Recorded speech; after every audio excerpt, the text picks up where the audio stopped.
Bonjour à toutes et à tous et bienvenue sur la chaîne Tekendo. Aujourd'hui, on va voir ensemble mon top 10 des jeux Nintendo Switch que vous devriez avoir, en tout cas à mes yeux, sur votre petite machine. Alors je préfère le dire, mais ce top 10 est purement subjectif et dépend évidemment de mes goûts et de mon affect pour certaines licences. Je parle de top, mais les jeux que je vais citer ne seront pas classés. Ce sont simplement les 10 jeux que j'apprécie le plus sur la console de Nintendo. Allez, on est parti! Comme dit plus tôt, l'objectivité on va la mettre de côté durant cette vidéo et on va pas mal toucher à la nostalgie, à commencer par la licence Zelda. Et oui, comme beaucoup j'ai énormément apprécié The Legend of Zelda Breath of the Wild de par la liberté qui est offerte au joueur de lui laisser réaliser son aventure comme il l'entend. Alors certes, le jeu n'est pas exempt de défauts et j'aurais préféré une histoire un peu plus présente, quitte à guider un peu plus le joueur. Mais dans l'ensemble, c'est quand même un excellent jeu. The Legend of Zelda Breath of the Wild met en avant la nature, rien que dans son titre, et nous le fait vite savoir manette en main. En effet, le joueur est vite laissé en tant que maître de son épopée en Hyrule et littéralement face aux éléments. La glace, le feu, l'eau, l'électricité, le vent. Il vous faudra jongler avec ceci pour renouveler constamment votre expérience de joueur. Toutes ces mécaniques accessibles dans un monde immense vont souvent vous dérouter de vos objectifs principaux.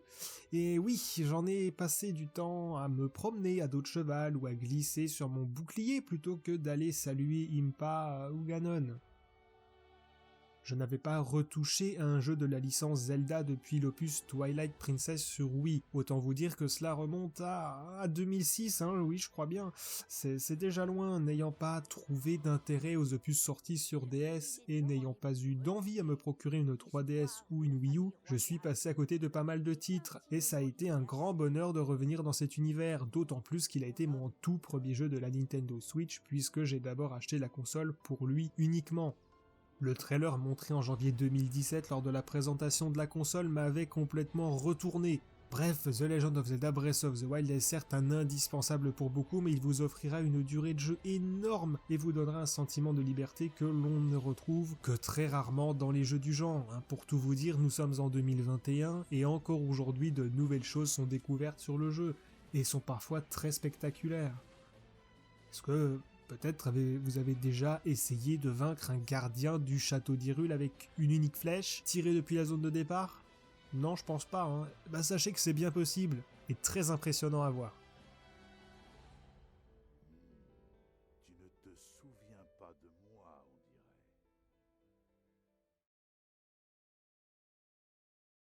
dirait. Là aussi, la nostalgie est présente. Luigi's Mansion, premier du nom, sorti sur GameCube en 2002, a été mon premier jeu de la console, et quel bonheur pour son époque. C'est en gardant en mémoire ces bons souvenirs que je me suis presque jeté à l'aveugle sur le troisième opus de la série sorti sur la Nintendo Switch en 2019. Je m'attendais évidemment à retrouver le gameplay que j'avais apprécié avec l'aspirateur, mais c'est sans compter sur les nouveautés de gameplay proposées et le moteur physique utilisé sur le jeu qui m'ont beaucoup plu. En effet, les interactions entre Luigi, la ventouse, l'aspirateur et les décors sont très nombreuses et cela pousse à toujours devoir fouiller dans tous les recoins du jeu pour trouver de l'argent, des collectibles cachés ou tout simplement pour avancer dans une mission. Le fait d'avoir placé l'intrigue au sein d'un hôtel avec ses différents étages a permis de rendre l'aventure plus surprenante puisque chacun de ces étages mettait en avant un gameplay spécifique ou complémentaire à une mécanique vue précédemment, mais permettait aussi et surtout de découvrir un univers différent. À travers la quinzaine d'heures de gameplay que le jeu propose, on découvre des environnements inspirés de l'Égypte, du médiéval, de la piraterie ou d'autres thèmes moins exotiques comme les égouts, un plateau de tournage ou un musée. Tous ces étages ont une base commune, c'est-à-dire que Luigi arrive à l'étage et en avançant dans le niveau, une problématique se pose et on doit donc la résoudre. Une fois cet objectif validé, on fait face à un boss de fin d'étage qu'il faut vaincre. Et là aussi, je dois dire que c'est une réussite. Chaque boss dispose d'une mécanique marquée et rafraîchissante qui ne laisse pas place à la monotonie. L'expérience de jeu se renouvelle sans cesse tout au long de l'aventure et l'expérience acquise permet d'aborder le boss final avec un peu plus de sérénité, même s'il n'est pas pour autant gagné d'avance. Même graphiquement, je n'ai rien à reprocher à ce jeu. Dans les autres productions liées aux licences de Nintendo, on pouvait accuser des problèmes de framerate ou d'aliasing. Pour ce Luigi's Mansion 3, il n'en est rien. Le jeu est propre, est extrêmement stable et vraiment très beau. Tous les univers présentés au sein des différents étages sont visuellement réussis, le tout étant basé sur des textures bien souvent composées d'aplats de couleurs, laissant l'utilisation de textures plus détaillées à seulement quelques éléments du décor, comme des tapisseries par exemple. Le jeu dispose également d'un mode en ligne permettant de participer à des épreuves ou mini-jeux contre vos amis ou des joueurs étrangers, mais également un mode coopération dans lequel il est nécessaire de s'allier pour réussir les missions proposées dans un environnement roguelike. Il n'est toutefois pas possible de faire l'aventure principale en coopération en ligne, mais la coopération locale à 2 joueurs est possible. Le seul bémol que je mets sur ce jeu, qui était déjà présent dans les précédents opus, est la très forte quantité d'argent que l'on va récolter durant l'aventure. Personnellement, elle ne m'a servi à rien du tout pour finir le jeu. Elle va être principalement utilisée pour rechercher les collectibles disséminés dans les différents étages, et j'aurais donc apprécié qu'elle puisse servir à plus de choses, comme au moins personnaliser l'apparence de Luigi ou de l'aspirateur. Mais comme je l'ai dit, en dehors de cet élément particulier, tout est bon dans le jeu.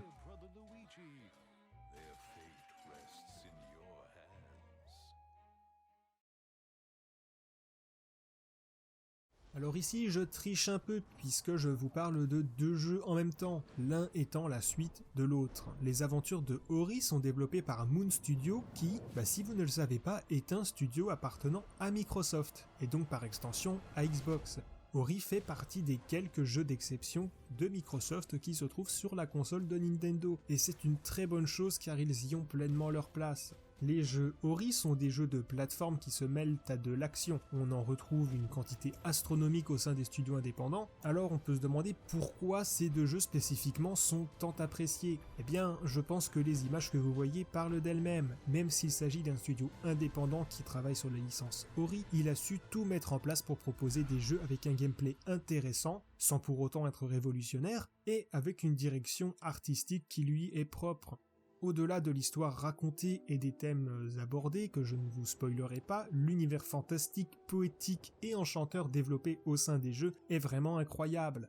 Ce qui est également incroyable, c'est la stabilité de ces jeux sur la console de Nintendo. Ce ne sont pas les jeux les moins gourmands du monde et ils requièrent une certaine puissance pour rester fluides malgré les nombreuses animations dans les décors et les actions. Si le premier jeu avait été développé pour la Xbox 360 et One et a pu tourner sans trop de problèmes sur la Switch, le second opus qui est sorti en 2020 pour la Xbox One X et les PC avait déjà besoin de plus de puissance. Et si le jeu peut désormais tourner en 4K et 60 ou 120 FPS selon la Xbox utilisée ou sur PC, sa sortie avait été plus compliquée avec une difficulté à tenir les 60 images par seconde. On pouvait alors aisément avoir des craintes quant à la version Nintendo Switch, qui dispose évidemment de moins de ressources. Eh bien, c'est une forte réussite. En effet, le jeu est pleinement stable que vous soyez dans les transports ou dans votre salon avec une fluidité exemplaire. Si vous souhaitez savoir comment le studio a réussi une telle prouesse, je vous conseille fortement la vidéo de Digital Foundry qui détaille, avec l'aide de Moon Studio, le procédé utilisé. Je conseille ces jeux à des adolescents ou à des adultes puisque certaines mécaniques de jeu risquent d'être un peu complexes pour de jeunes enfants. Encore une fois, le gameplay n'est pas révolutionnaire mais il est maîtrisé et fonctionne très bien. Couplez cela à une direction artistique et une technique au poil et vous obtenez 2 très bons jeux. Place à l'école du gameplay. Avec Mario, Nintendo tente de renouveler sans cesse l'expérience de jeu des joueurs, et cela se ressent beaucoup sur les opus en 3D. Jouez à Mario Sunshine, Galaxy et Odyssey, et vous y verrez des mécaniques bien différentes, qu'elles soient liées à Mario ou à son environnement. Avec Super Mario Odyssey, le plombier le plus chaud de votre région fait la connaissance de Cappy, un chapeau qui va lui permettre de prendre possession du corps et par extension des capacités de ses ennemis. Il sera alors possible d'incarner un Goomba, un Koopa, un Chip Chip et de nombreuses autres créatures disposant de leurs capacités propres qui permettront à Mario de résoudre des énigmes ou accéder à des zones de jeu spécifiques. Mais ce n'est pas tout puisque vous pourrez également prendre le contrôle d'êtres humains, d'un T-Rex ou encore de certains objets. Couplez ces transformations à un voyage à travers le monde dans des lieux tous différents et vous obtenez un savant mélange mettant en avant le level design des différents mondes avec des capacités uniques. On pourrait d'ailleurs faire un rapprochement avec ce que j'ai expliqué concernant Luigi's Mansion 3 et ses différents étages. Chaque zone de la planète mettra en avant une ou plusieurs spécificités de gameplay qui pourront être par la suite enrichies de nouvelles possibilités. Super Mario Odyssey est un très bon jeu pouvant d'ailleurs être joué à deux et sera parfaitement adapté pour un enfant avec un parent pour l'aider dans sa recherche des très et même trop nombreuses lunes de puissance. En effet, c'est sûrement le seul reproche que je vais faire au jeu. Bien que je comprenne les raisons de Nintendo à vouloir récompenser le joueur pour toutes sortes d'actions, il y en a vraiment beaucoup trop, d'autant plus qu'une grande majorité ne sert qu'à flatter son ego et n'ont pas d'utilité pour l'aventure suivie. J'aurais beaucoup apprécié voir un ou plusieurs DLC sur ce jeu pour y ajouter de nouveaux mondes et nouvelles transformations. Peut-être que Nintendo a préféré garder ses idées pour une potentielle suite, ou tout simplement un autre Mario en 3D. On passe sur quelque chose de plus sérieux puisqu'il ne faudra pas trembler pour arriver à bout des chapitres de Céleste. Il s'agit d'un jeu de plateforme en 2D avec un style très pixelisé qui vous offrira un réel challenge. Vous contrôlez Madeline qui va devoir atteindre le sommet d'une montagne tout en faisant face à ses démons intérieurs. Les plus vieux découvriront en jouant à Céleste une réflexion sur la dépression et les manières de se surpasser soi-même pour garder la tête droite face à de mauvaises situations. Le style graphique du jeu pourrait vous faire peur mais on s'y habitue très vite après quelques minutes de jeu. Avec une bande originale d'une extrême qualité et d'un gameplay simple basé sur des sauts et des élans, c'est à travers des mécaniques supplémentaires liées au décor et au niveau parcouru que les choses deviennent soit géniales, soit infernales. Ça dépend des points de vue. Ajoutons à cela des collectibles vous permettant de réaliser la meilleure tarte aux fraises au monde et vous obtenez de quoi vous triturer le bout des doigts pour un bon moment. Céleste n'est pas à mettre entre toutes les mains, mais il vous apportera une incroyable satisfaction une fois la montagne gravie. Et si vous avez besoin de plus de difficultés, eh bien débloquez les phases B des différents chapitres pour encore plus de fun. Alors là, voici le gros morceau de l'année 2020. Si vous n'avez pas vécu dans une grotte durant ces nombreux mois de confinement, vous avez forcément entendu parler au moins une fois de Animal Crossing New Horizons. Et si ce n'est pas le cas, eh bien Denis Brognard saura vous vendre le jeu, n'est-ce pas Denis ? Et on se fait un plongeon ? Ah ouais, attends, j'arrive. Et moi perso je fais une bombe. Hein. De ouf, je te suis. Wouah, la prise ! Un requin ! T'as vu, il est énorme. Alors, par où commencer ? Si vous souhaitez passer de longues heures à décorer une maison et même toute une île déserte, à gérer vos relations avec vos futurs voisins, à collectionner tout type de fleurs et tout type d'objets, à remplir tout un musée de fossiles, insectes ou poissons en suivant les aléas de la météo et les différentes saisons basées sur des durées réelles, alors vous êtes au bon endroit.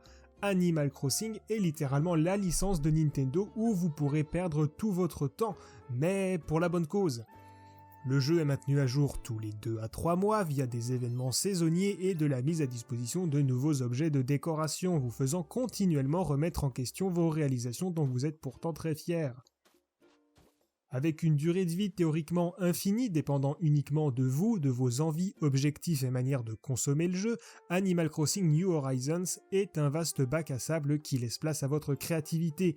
Si vous vous sentez l'âme d'un styliste, vous pourrez créer vos propres designs pour vos vêtements.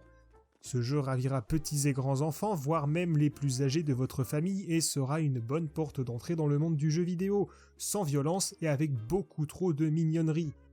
Les plus jeunes pourraient d'ailleurs facilement s'initier à la lecture avec des dialogues d'une simplicité déconcertante et des jeux de mots à n'en plus finir. Jouable jusqu'à 4 joueurs en local, les parents ou grands-enfants pourront aisément jouer et aider les plus jeunes à rembourser les nombreux prêts de Tom Nook, à comprendre les bases de la bourse avec le commerce des navets ou encore des détails sur la faune à travers le musée. Il est également possible de jouer jusqu'à 8 sur une même île via les fonctionnalités en ligne du jeu, mais ce mode de jeu est un peu plus limité puisque tout ne sera pas possible et que l'interface du jeu rend les choses particulièrement longues.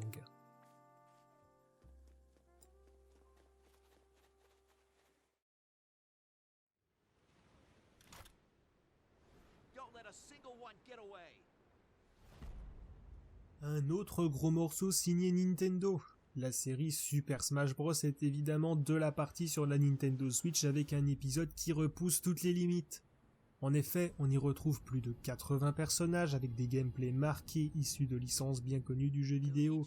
allant évidemment de célèbres personnages de Nintendo comme Mario, Donkey Kong, Fox, ou encore la multitude d'épéistes de Fire Emblem, mais aussi en provenance de studios externes ou constructeurs concurrents. C'est ainsi que Joker de Persona 5, Sephiroth et Cloud de Final Fantasy, Steve et Alex de Minecraft ou encore Banjo et Kazooie de la licence éponyme, désormais propriété de Microsoft, se trouvent au sein de l'impressionnant roster de Super Smash Bros Ultimate. Et le pire dans tout ça, c'est qu'il n'est pas encore complet. En effet, le jeu est mis à jour environ chaque trimestre pour y effectuer de l'équilibrage, mais surtout y ajouter un nouveau combattant accompagné d'un terrain de combat représentant son univers ou sa licence, ainsi que des pistes musicales déjà très nombreuses dans le jeu.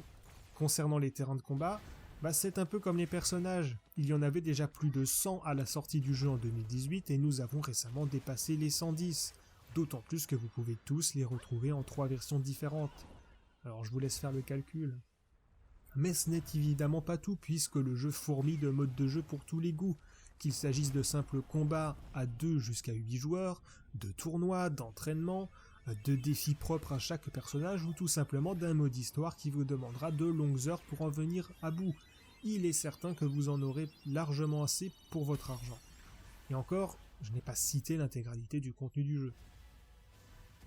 Comme les jeux précédents de la série, Super Smash Bros Ultimate s'adapte à vous et peut être conseillé à de nombreux types de joueurs puisque les différents modes de jeu proposés viendront répondre à une demande spécifique. Super Smash Bros Ultimate reste un jeu de combat, mais les possibilités sont nombreuses. Et même au sein d'un même mode de jeu, vous pouvez en changer des options pour vous apporter plus de challenge ou de variété. Le jeu a toutefois un gros défaut pour moi, c'est son mode en ligne.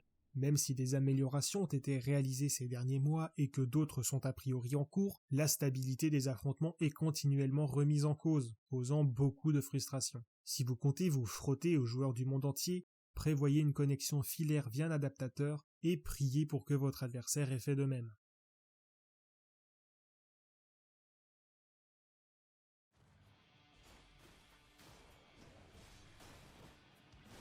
Retour au jeu indépendant avec Hades, édité et développé par Supergiant Games. En exclusivité console sur la Nintendo Switch, Hades est un jeu de type roguelike dans lequel vous incarnez Zagreus, fils d'Hadès, et vous cherchez à quitter les enfers. Pour cela, vous passerez par diverses salles et autres dédales pour vous frayer un chemin jusqu'à votre objectif. Des choix seront continuellement à faire pour vous forger un équipement digne de ce nom. Des roguelikes, il en existe plein, et de très bons. Alors du coup, pourquoi Hades est-il si particulier ? Eh bien, premièrement par son gameplay excessivement nerveux et pouvant être sans cesse renouvelé. Cela dépendra principalement du type d'arme que vous choisissez d'utiliser. Vous débuterez avec une épée, mais il vous sera ensuite possible d'acquérir un bouclier, une lance, un arc et d'autres encore. Chaque arme orientera votre gameplay vers du jeu à distance, au contact, de zone ou même mono-cible. Mais vous pourrez les agrémenter de nombreux bonus et effets qui s'appliqueront lorsque vous attaquerez ou vous ferez attaquer. Évidemment, l'ensemble de ces bonus s'obtiendront de manière aléatoire durant votre partie, même si vous pouvez tenter de forcer le destin à certains moments. Hades propose ici un jeu presque inépuisable tant les possibilités sont nombreuses, mais qu'elles sont également évolutives. En effet, il vous arrivera de mourir assez souvent, surtout en début de jeu, mais ce ne sera pas pour rien et l'histoire à compter évoluera avec votre avancée et vos actions, débloquant de nouvelles salles, objets, PNJ, dialogues ou phases de combat. Je ne préfère pas en dire plus pour ne rien vous gâcher, mais Hades est une valeur sûre et je pense que si The Last of Us 2 n'avait pas été le grand vainqueur des Game Awards 2020, Hades l'aurait été, même devant Animal Crossing New Horizons. Hades a également su marquer les esprits par sa direction artistique très marquée et soignée et par une bande-son exceptionnelle. Comme Céleste, ce n'est pas le jeu le plus simple du monde et son gameplay est tout de même plus complexe et nerveux. Je recommande donc plutôt ce jeu à des ados ou à des adultes qui sauront mieux l'apprécier.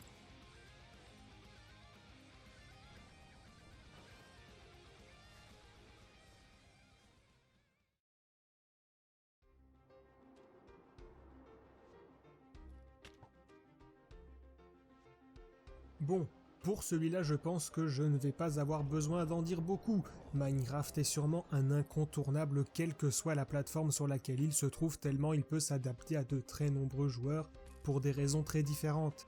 Minecraft est un jeu sandbox dans lequel le joueur laisse place à sa créativité et ses envies pour construire des bâtiments, transformer des environnements et vivre des aventures uniques. Aucune partie de Minecraft n'est identique à une autre et chaque joueur abordera le titre à sa façon, avec ses propres objectifs si ceux déjà proposés par le jeu ne suffisent pas.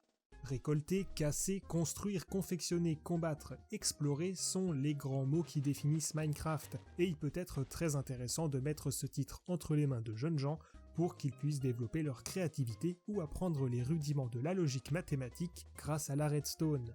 Que dire de plus, à part vous proposer de regarder sur internet les innombrables possibilités qu'offre Minecraft pour vous décider.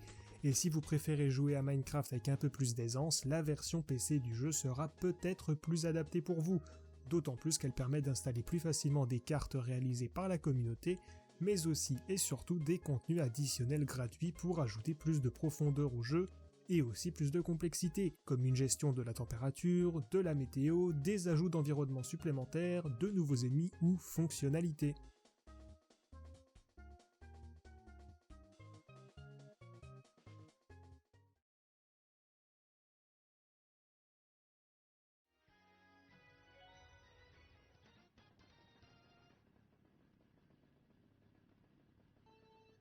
Nouveau Mastodonte. Le dernier opus de la série Mario Kart est sur Switch, mais c'est une réédition du jeu sorti sur Wii U en 2014. Avec un peu plus de 30 millions de ventes au compteur pour sa version Switch, Mario Kart 8 Deluxe est actuellement le jeu le plus vendu de la Nintendo Switch. Avec la Wii U boudée ou incomprise du grand public, il était logique pour Nintendo de ramener son jeu sur sa prochaine console, et en a profité pour effectuer quelques ajouts. En effet, on a pu voir arriver sur cette version de luxe une nouvelle vitesse de jeu qui est le mode 200cc. Alors attention car c'est vraiment très rapide et on sent que le jeu n'a pas été designé à la base en prenant en compte cette vitesse. Il faudra donc garder un doigt sur la pédale de freinage pour éviter toute sortie de piste. Avec ça s'ajoute le fait de pouvoir tenir 2 objets au lieu d'un et la mise en place d'un 3e niveau de dérapage de couleur rose. Mario Kart 8 Deluxe, ce sont 12 coupes composées de 4 courses, soit 48 circuits à découvrir ou redécouvrir puisqu'une partie d'entre eux proviennent des anciens opus de la série, avec quelques remaniements toutefois. En plus de cela, 4 niveaux de difficulté sont présents, à savoir les modes de jeu 50, 100, 150 et 200cc qui représentent donc la vitesse des cartes et des motos, ainsi qu'un mode miroir qui permet de jouer sur les circuits en inversant tous les virages, qui est d'ailleurs basé sur la vitesse en 150cc. À cela s'ajoutent quelques modes fun comme la bataille de ballons, la capture de soleil, un équivalent aux gendarmes et voleurs, ainsi que des modes de jeu plus adaptés au sérieux et au tryhard comme le contre-la-montre ou la course VS. Le grand intérêt de Mario Kart, c'est évidemment le jeu en ligne, qui permet d'affronter des joueurs du monde entier, soit sur des circuits du jeu, soit dans les modes fun avec leur circuit ou terrain spécifique. Il est possible de jouer avec ses amis, de créer et de participer à des tournois, et d'ailleurs, tant que j'y pense, un tournoi est organisé tous les dimanches entre 15h et 16h30 par le streamer Ponce.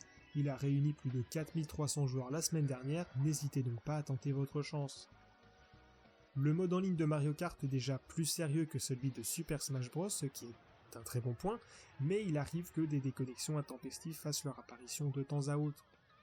Tout comme Minecraft, Mario Kart 8 Deluxe est un incontournable de la Nintendo Switch, c'est souvent d'ailleurs l'achat par défaut de tout nouveau possesseur de Nintendo Switch. On va acheter sa console avec Mario Kart. Ça a un petit peu toujours été une sorte de tradition avec les consoles Nintendo, et on voit que ça se poursuit avec la Switch, parce que je le rappelle, plus de 30 millions de ventes pour cet opus jusqu'à présent. C'est considérable.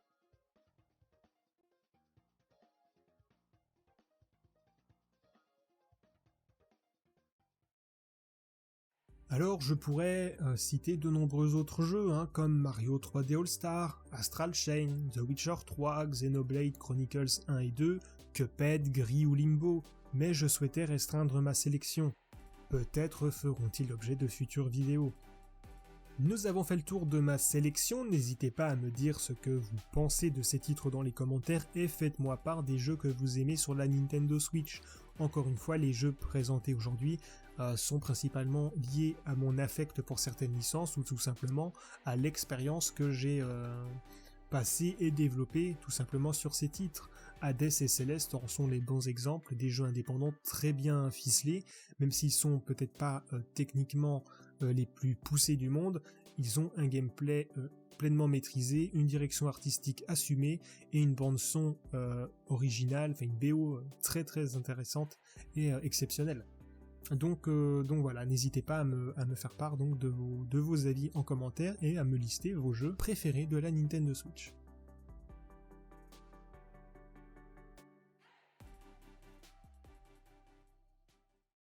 Merci à vous d'avoir regardé cette vidéo, et si celle-ci vous a plu, n'hésitez pas à laisser un petit pouce en l'air, à vous abonner et à activer la petite cloche. À très bientôt!